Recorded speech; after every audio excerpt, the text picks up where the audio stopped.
Hello everybody, welcome to Gregsbeerreviews today. Let's take a walk and go see what's in the fridge today.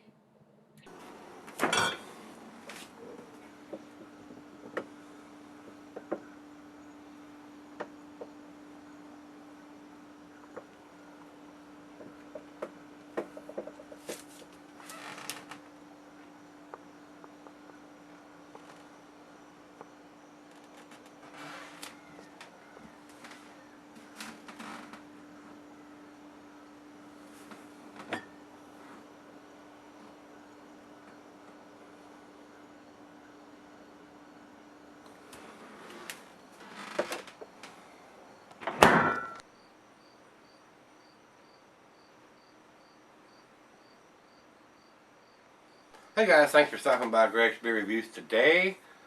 We got the Schlafly Pumpkin Ale here. I reviewed this beer about 4 years ago, guys, and it was one of the tastiest pumpkin beers I had had up to that time. I think it was like beer review 42 or something, long time ago. So figured I'd re-review it. I seen it at the stores the other day, and I went ahead and bought a 6-pack of these bad boys. I don't usually buy a lot of different pumpkin beers because I've done most of them already. If I see something that I haven't done, I'll usually pick up a bottle of it. But I seen this and I said, oh, that's a pretty tasty beer from what I remember, so I went ahead and bought 6 of them. So we're going to re-review it. This is the 2014 edition of the Schlafly Pumpkin Ale. This is a 8%er, so it's a pretty good size. I mean, it's got a little bit of alcohol to it. It's not like your 4 and 5% pumpkin ales you'll see. So this is a little almost to the Imperial's size as far as I'm concerned. So the IBUs on this, it says 16, so this should be a fairly easy drinking as far as not being bitter on the back end or anything like that. And from what I remember, like I said, I don't know, I may have bought some of this last year. I don't remember whether I did or not. Like I said, I don't buy a lot of different pumpkin beers because I've had most of them already. And for the most part, there are quite a few of them out there, probably 6, 7, 8 of them that I found pretty tasty. But I've had probably 10 or so of them that wasn't hitting on a whole lot. So they were pretty watery, and then all I was getting was it wasn't up to par as far as I'm concerned. And I tell you this all the time, guys. Beer taste is subjective. What I may love, you may hate, and vice versa. So I'm gonna re-review this one. So let's get on with this one. Commercial description: a full-bodied, deep reddish amber beer made with pumpkin and butternut squash, and spiced with nutmeg, clove, and cinnamon. Celebrate the bounty of harvest with its rich malty ale, and invoke the season of plenty. Excuse me. The beer has a date on it. It says bottled with love on 07/11/2014. So here we are almost into October. So this has been done since July 11th. These guys push these releases on these pumpkin beers and fall beers and Oktoberfest and harvest ales and all that further and further all the time. It wouldn't surprise me to start seeing the pumpkin beers in February. The line gets blurred there, whether it's pumpkin from last year or fresh pumpkin from this year. I would assume if this was bottled in July, that's not this year's pumpkin. They've used pumpkin from last year, and just my opinion, but not a whole lot of pumpkins ready to be harvested in July, as far as I know anyway. So we'll see where this one ends up. The food pairings for this style of beer says general dessert and meat is poultry. I don't know if pumpkins, I don't think pumpkin beers are officially a style in as far as the guidelines go on that, but it all depends on what you like. A lot of people don't like pumpkin beers. A lot of people like certain ones. Like I said, a lot of people just love Pumpkin from Southern Tier, and I do not. I mean, it is just tastes like stale buttery popcorn to me. But the Warlock that they do, I did like. It's just a lot less buttery sweet than the Pumpkin is. But different strokes for different folks. That's how that goes. So if you like it, drink it. That's what I say, and enjoy the beer that you do like. Whether anybody else likes it or not, if you like it, that's all that matters. All right, guys. The glassware, the pint, the becker, and not like the tumbler. I told you guys I was gonna start using the dual glass a lot more. I brought the pint glass out for this one. I'm only going to pour about a half a glass in here so I can get some aromas and stuff in the nose on this one. The beer is not recommended for extended cellaring. I would say the pumpkin may fade. I'm not sure. I've not cellared a pumpkin beer normally because they're low ABV beers, and you don't want to cellar a low ABV beer for a long period of time. But just being an 8%er, this is probably going to keep for 6-8 months, even a year. So, but I got a feeling some of that taste is going to fade away with time. So, I would suggest drinking it as fresh as possible. All right, guys. Without me flapping my gums any further, let's get the cap off of this one. Nice little hiss, and I'm just poured kind of aggressive. And that's about all I'm going to put in it to get off the back there. And you see, we got us a nice 3 fingers of head on that super aggressive pour. So, and it is a rich amber color. It's not quite to the copper color, but it's a little darker than what your typical IPAs, and definitely darker than your macro lagers are going to be. Let's get a nose on it. Well, smells like pumpkin beer to me. You get your typical pumpkin pie spices, nutmeg, olive spice, cinnamon, cloves. I'm not getting a lot of the alcohol for an 8% beer. Smells pretty good. First beer of the day. Let's give it a hit. Cheers, everybody.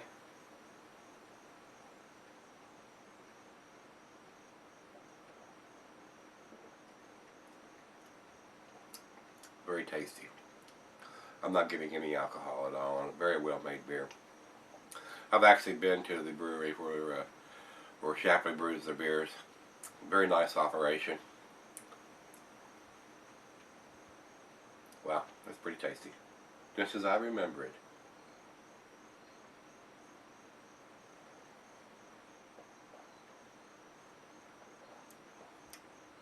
Yeah.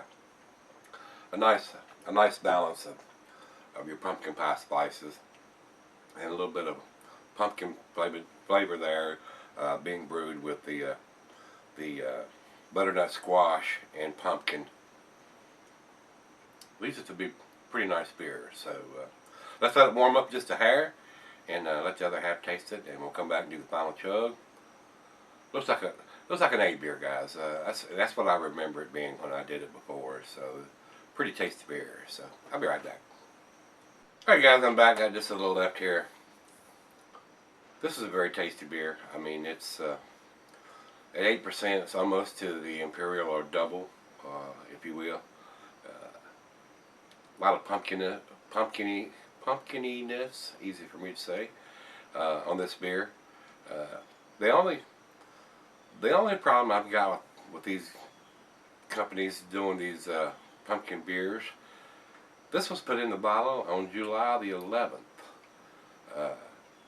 There's no way that they use fresh pumpkins or butternut squash for this beer. I mean, it had to be pumpkins and squash from last year's harvest that they've either saved somehow by canning or freezing or doing something like that.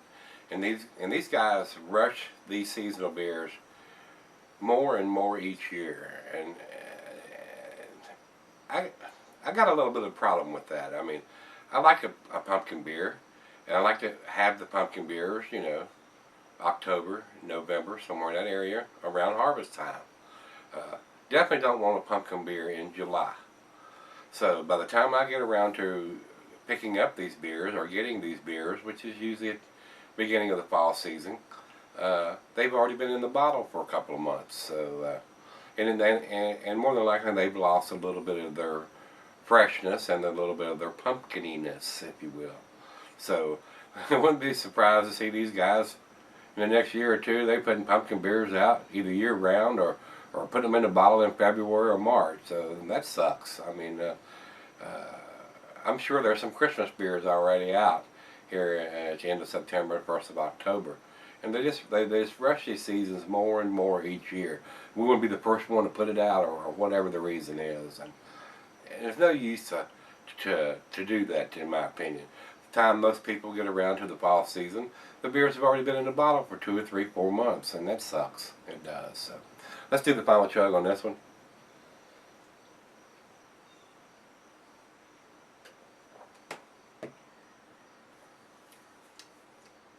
It's definitely a good beer, guys. Very well made beer, not getting any of that 8%.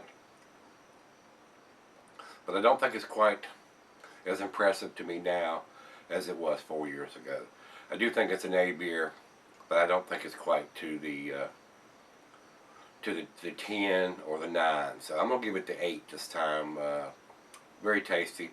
They just rushed in the seasons.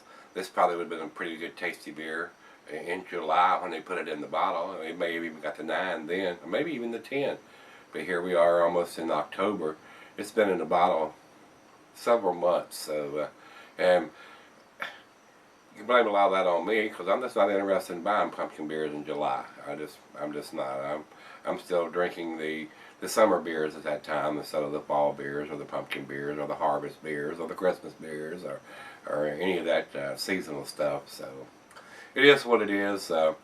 They always want to be the first one to put out the pumpkin beers or the harvest beers or their Christmas beers before anybody else does, and it just gets further and further up the monthly calendar, trying to be the first one to do it, I guess. So I don't know. But anyway, great beer. Not quite as impressed as I was when I first did it 4 years ago. But it's definitely a nice one to pick up. It's reasonably priced. 6-packs around $9, $9, $10, somewhere in that area. So for an 8% beer, that's a pretty good buy. And if you like this type of beer, it's worth picking up and trying it.